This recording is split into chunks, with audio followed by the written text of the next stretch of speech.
Hey everyone, Jason Cutter here. Welcome to another special guest series on the Authentic Persuasion Show. I am super excited, as always, to have another professional sales educator on the program to share with everybody. As my personal mission is to help fill the world with authentic persuaders.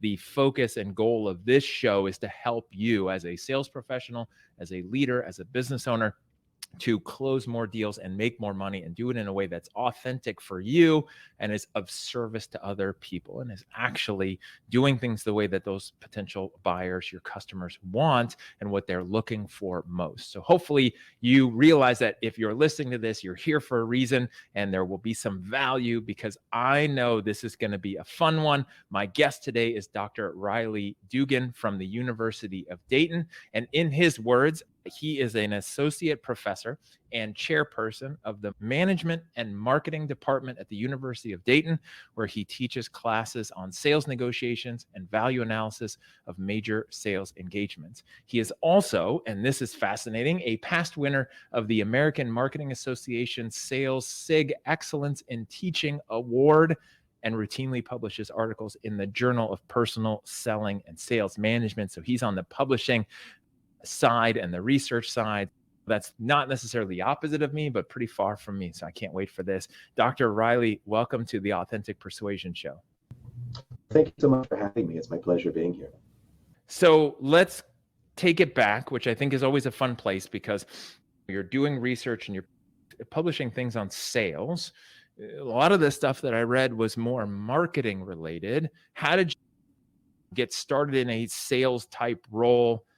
And what was that transition into teaching? That's an excellent question, Jason. My professional background is primarily in accounting. So I approach perhaps sales and the selling process through a slightly different lens than a lot of other professors, but my path was interesting. I've served as a core member of Teach for America previously. So that was really my first professional job out of college. And I did that on the Texas-Mexican border in a town called Rio Grande City. So it's a very interesting experience. And after that, I went to grad school, right, to get my MBA, because I knew I wanted to transition to business, because my undergraduate background had been in political science and Russian literature, and there's not a lot of jobs available with that combination.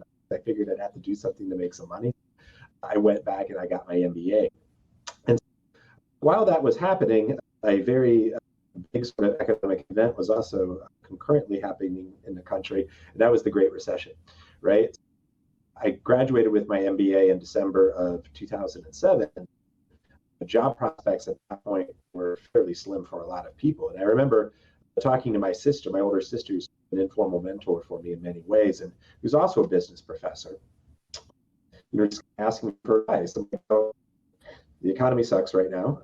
I've heard that people who have an interest in marketing, which I did at the time, those were often the first people who were cut in time of economic difficulty, because company owners and presidents and so forth figure like, oh, anyone can do that marketing stuff. It's just drawing pretty pictures and yada, yada, yada. So we'll just throw those responsibilities onto somebody else. And so I was really worried about being able to have a job after my MBA. And so my sister advised me. She says, do you like accounting? And I said, oh, yeah. She says, all right, I like my accounting course well enough. She said, what I would do if I were in your shoes is I would stay in for another year, get a master's in accounting, because there's always a need for accountants.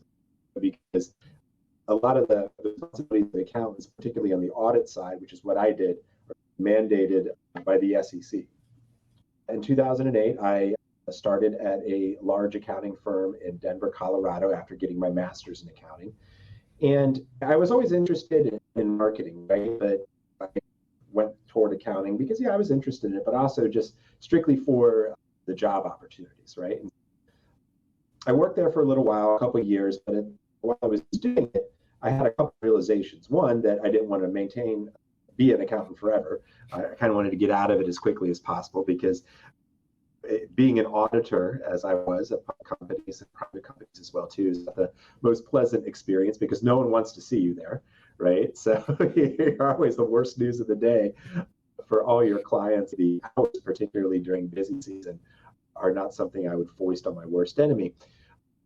But I also had another realization while I was there, right? So when I was getting my accounting degree, we were taught by our accounting professors that everything comes back to the financial statements, right? Accounting is really the centerpiece of business.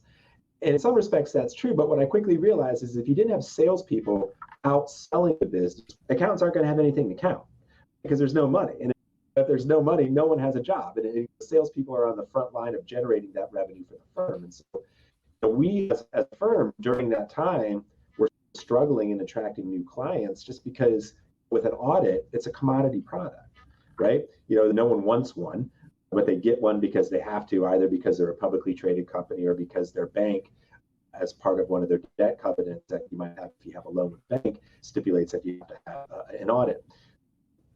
No one wants one. It's a commodity product. It's really expensive.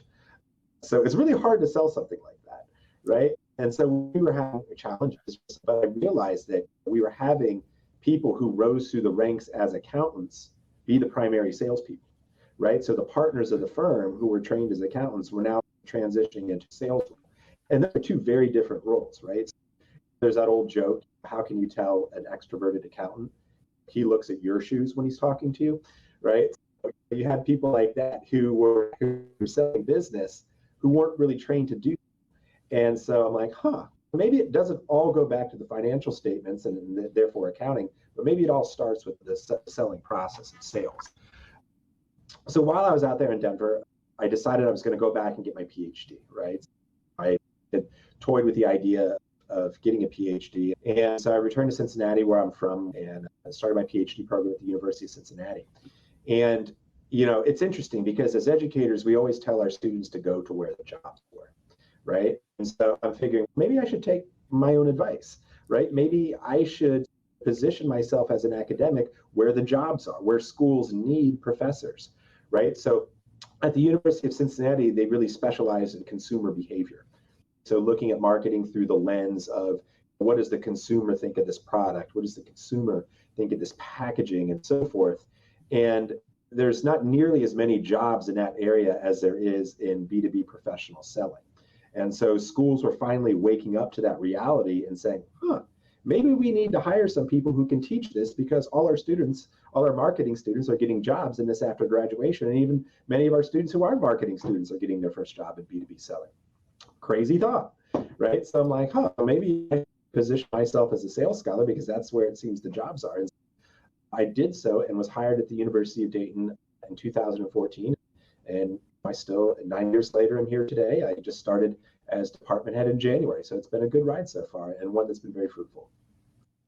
So I love all of that, especially the journey of the political science, literature, that kind of whole study, and where that actually leads to careers and jobs and where that could versus people who are interested in it and then realize, wait, what do I do with this thing? And then going the MBA and then even shifting to accounting. And I love the stuff that you said about extroverted accountants. That's absolutely hilarious. And selling something that's really tough to sell because it is unwanted, high ticket commodity in the mind of a buyer. So what was that like in that sales role, or how were you involved in selling, or what did you see that worked, or what were you taught about sales, obviously prior to academia? And that was the really interesting part, because had I been invited on some of those sales calls, I think I would have done fairly well. I think I can relate to a lot of different people fairly effectively, but because I was like the most junior or one of the most junior people in the company, it was not for me to do. And that was the real interesting part, is that you had people doing it who were doing it solely because of sort of their rank within the company, right? The higher you were within the company, you more likely were to go on those sales calls, irrespective of whether you had any facility with it or not, right? It was viewed, I think, at the firm as something like a necessary evil, right? I got to do selling today. So that's what I'm going to do. We're not even going to think about who's most effective at doing that. It falls on my shoulders, and so I'm going to go ahead and do that. And so I didn't really have any input with those sales calls. I think I wish I had, because not only would it have helped develop me professionally, but I think maybe I could have resonated with people maybe a bit better than some of the people that did have doing those calls.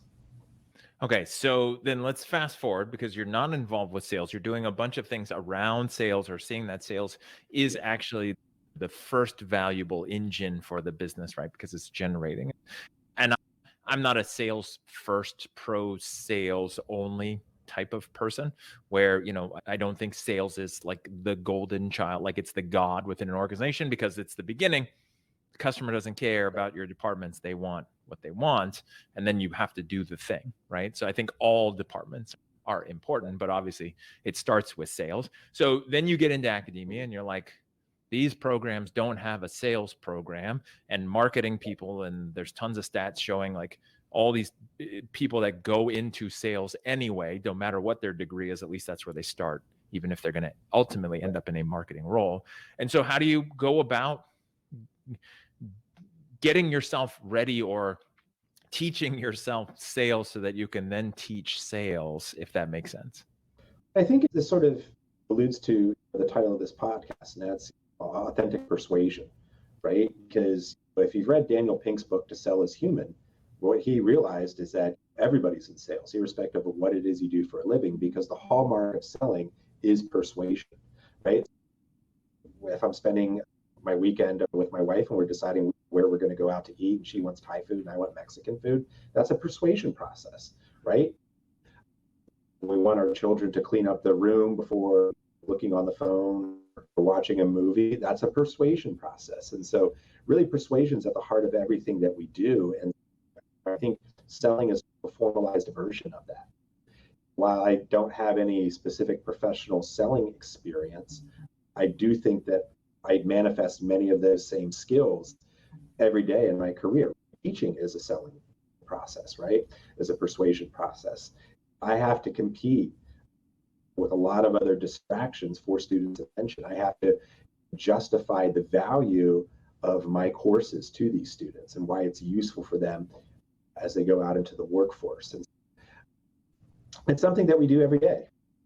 And I actually teach the book in one of my classes, Daniel Pink's To Sell is Human, because I think it's so true. For the longest time, and I think this is changing, fortunately, but the perception of salespeople has been somewhat negative. And I think a lot of that is due to just the belief that persuasion and manipulation are the same thing, which they're definitely not. Good salespeople persuade, bad salespeople manipulate. There's an erroneous belief that, oh, if you're really smart, you would go into finance or accounting, or sales is for the folks who just didn't quite make the grade, so to speak. And that's absolutely not true at all. In fact, my research and the research of many others has shown that your ability to think quickly on your feet, to be adaptive and agile, is a critical aspect of success in sales. And you have to have a high degree of intelligence to do that. And particularly to close these deals, many of my students, 1 or 2 years after graduation, are closing multi-million-dollar deals, right? That's not a simple thing. So you have to have a great deal of intelligence and professionalism in order to do that. I think just generally speaking, my sort of viewpoint on selling is something that we all do, and that anything we all do, we can learn to be better at it, right? It's both an art and a science, right? Some people are born perhaps more persuasive than others, right? But we can learn techniques to ourselves be more persuasive. So taking that and running with that, where do you see that coming into play with the students? What are they thinking about sales? What you were talking about with bad salespeople manipulate. And then other than the book that you mentioned and just relaying about everybody's in sales and everything in life is sales, like how do you help them realize the value of being authentic versus maybe what they think salespeople should do? Yeah, so we're very lucky. So we have an excellent student body and a very well-developed sales program. We've had our director of our sales center, Tony Kristofic, teaching here since the 1990s, former IBM salesperson, former salesperson for Deloitte. So he just does wonderful work with the students. This year, in fact, we won the National Collegiate Sales Competition in Atlanta, Georgia. This happens around the same time as March Madness, the basketball tournament. It has about the same number of schools. So I always say, Dayton's a really big basketball school. It gets a lot of attention here. And I said, you can talk about the basketball team until you're blue in the face, but at the end of the day, the most successful team at the university is our sales team, and it's not even close, right? So we've had a lot of success winning a lot of these sales competitions throughout the country, smaller events, and this year, for the first time, the really big event. So I've got a really great students to work with, right? And so that's something that makes my job really easy. Students are also very happy to be here, right? So we have a really great on-campus community environment. And people say, how does that impact me as a professor? Whether the students are happy or not, I don't care. You should care, because happy students are going to be students that aren't going to complain about a quarter of a point on a quiz. They're going to be students who do what you ask them to do. They're going to be students who are easy to work with. And really one of the hallmarks of our sales center, and other schools do this as well too, but I think we do it perhaps better than anyone, is our ability to work directly with students, right? So the one-on-one attention that they get here is somewhat unique because we're a private institution. We charge a price premium, and then also just the dedication of our sales faculty. So I'm very fortunate to be here, and I'm very fortunate to work with the students that I'm working with. With regards to persuasion, I think one of the things I highlight with my students is that there's that old expression, there's more than one way to skin a cat. But there's different sales processes that they learn as they go through their time at the University of Dayton. There's the spin selling process, there's the purposeful choreography that was really developed by the authors of the Challenger sale.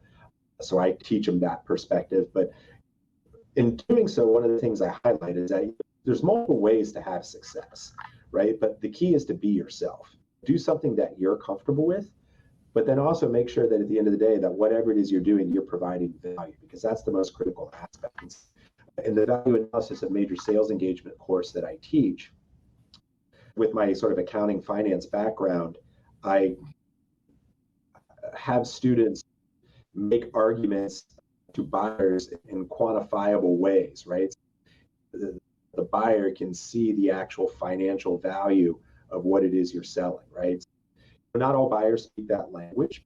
If you're dealing with a buyer who does, you should be able to be comfortable speaking about concepts like return on investment, net present value, total cost of ownership, things which I think a lot of salespeople at other universities aren't being taught, because it's, oh, the reason I'm in sales is because I didn't want to have to do that math stuff. In an increasingly data-driven world, you can't get around it. You can't get away from it. Whether you want to do it or not, you have to. That's something that I really focus on, is being able to persuade buyers, but also understanding that buyers, some want to see a quantitative presentation, others might be more receptive to narrative and storytelling and so forth, but you have to be comfortable with all those different ways of persuasion. So where do you think that comes in with your natural tendency more on the, let's say, accounting, research, science side versus the sales being some combination, depending on who you talk to, of art and science, like you just said, the conversational side, but also the data-driven part? Where do you think that's more powerful, like you said, of being able to go through the numbers and ROI and net present value, things like that? And then where is that authentic blend of both parts that are necessary for somebody, whatever their strengths are, and how do they succeed? Types of sales calls that my students are going to be doing typically upon graduation, they're going to be meeting with a team of buyers, right? It's not, oh, okay, I'll show up at a buyer's front door one day and then I close the sale in 30 minutes, right? These are long sort of consultative processes. Some of these sales processes might last 18 months to 24 months just on one deal. And so during that time, you're obviously going to be meeting with a lot of different people from the buying center. And so understanding sort of what the value drivers are for that each individual member of the buying center, what motivates them, how they like to receive information is something that's so important, because that's when you're going to have to use those different approaches, right? Because maybe the engineer will hear the quantitative presentation, the financial presentation, as would perhaps somebody from accounting or finance on their end. The end user might want to hear how it's going to make their life better, right? The person who might be the decision maker, maybe some executive in the company, wants to know how this is going to help them achieve their larger goals, right? So understanding that different people have different things they want to hear and different ways of taking in information is critical, right? So you have to have all these tools in your toolbox, so to speak. Sometimes you need a hammer, sometimes you need a screwdriver, and so you have to be able to have both in the toolbox and know when to use which one. And then how do the students take all of that?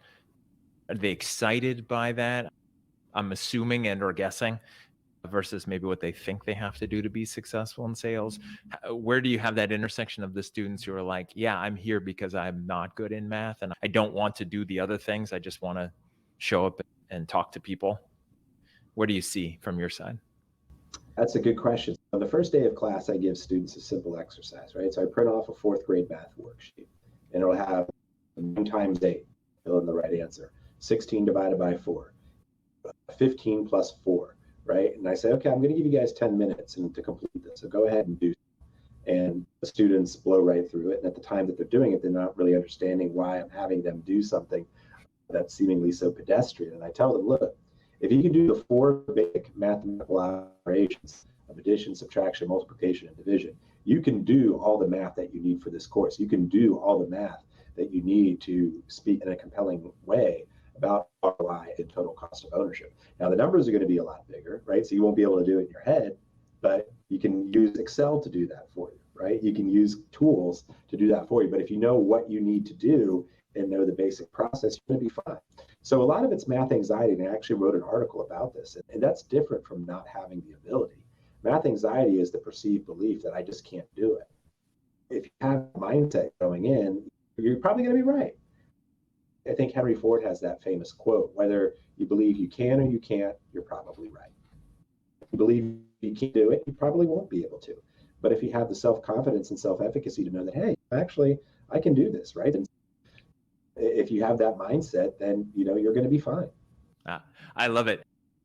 And that is interesting, which is that what you talked about, the math anxiety. And I will make sure that we put a link in the show notes for that if it's available. But where there is that belief, there's people who they think, oh, I don't have a mind for math. I'm not good at math. I can't do math. And it turns out they can, especially enough to do the calculations needed for a sales position in helping someone see their numbers. It doesn't have to be overly complex, the math part of it, right? The analytical side, the logic of it, like where you're trying to get to and how you get to, that's different. But the math itself, it's pretty easy. And I love that you're doing that exercise of, if you can do 4th grade math, then you can do most of the math you need to do to be successful in sales. And so when you talk about that with them, then where do they start embracing, let's say, authenticity and their role in the sales process? I think a lot of my students, when I get them, they're usually seniors. They've gone through the Principles of Selling course. Many of them also have taken our Advanced Selling Skills course. So they've done a lot of role plays already. So we have a fairly well outfitted sales center where students can film themselves doing role plays and so forth. And so when they're applying for jobs, maybe a job will ask, have you ever done an actual sales call before? And they can be like, not only have I done one, I've done many, and here's a catalog that you can access that kind of see me in action. So a lot of them have a pretty good idea of the sales process already by that time. But I think in terms of being authentic, I think there's this bad sales stereotypes out there, right? The schmarmy used car salesperson. And I haven't really encountered, honestly, many students who fit that stereotype. And you can have any different kind of personality and be successful in selling. So I had a young woman actually in my class last year who was very reserved and very introverted, and it took her longer to arrive at answers than most students. She was a very good writer. She spoke slowly and haltingly, which you don't normally associate with sales. And so I served as a reference for her when she was applying for jobs. And I said, if she's put in a role where she can go at her own pace, right, she'll do extremely well. But if you try to speed her up, that may be where she struggles a little bit. And she got promoted within her first few months because the company she was working with understood what her strengths were, right? I have other sales students who obviously maybe more closely fit the stereotype of salespeople, very extroverted, very quick talking, good on their feet in terms of thinking and so forth and communicating. So we have all different types of students. And that's something that we highlight early on, is that you can have any number of different types of personalities, but you can all be successful at selling. And the first thing that all our sales students do when they start in the sales program is to take the Chally assessment. And I don't know how familiar you are with this, but it's a predictive assessment for how well you'll do in a sales role based off of your answer to a battery of seemingly unrelated questions.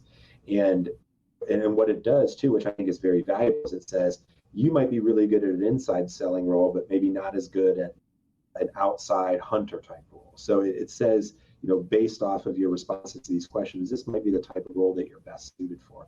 And you can have success and make a lot of money in various different roles, but understanding what your skills and strengths are and trying to find a position aligned with that is really important.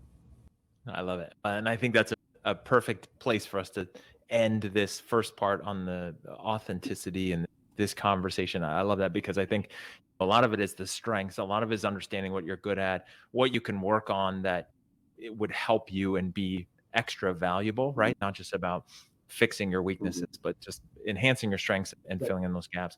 And I love it. There really is a place. If you're not a hunter, then don't get into a hunting role just because you think that's what you have to do, or you have a friend who's a hunter and making lots of money, and so they tell you how great it is, and that's not going to work. And I also love what you said about that student in the company that hired that woman, and they worked towards her strengths and knew what they were getting, and then knew the best way to get that person. Jim Collins, get the right people on the bus, and then get the right people in the seats on the right seats in the bus, and then it's game on. So I absolutely love that.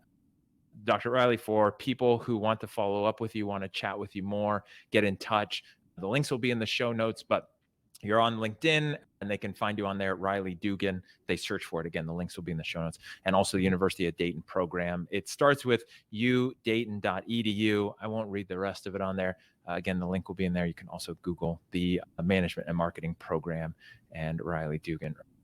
Dr. Riley, thank you for being here. And I can't wait for part 2. Thank you so much. And for everyone that's tuning in, hopefully you found this valuable. Hopefully it helped you.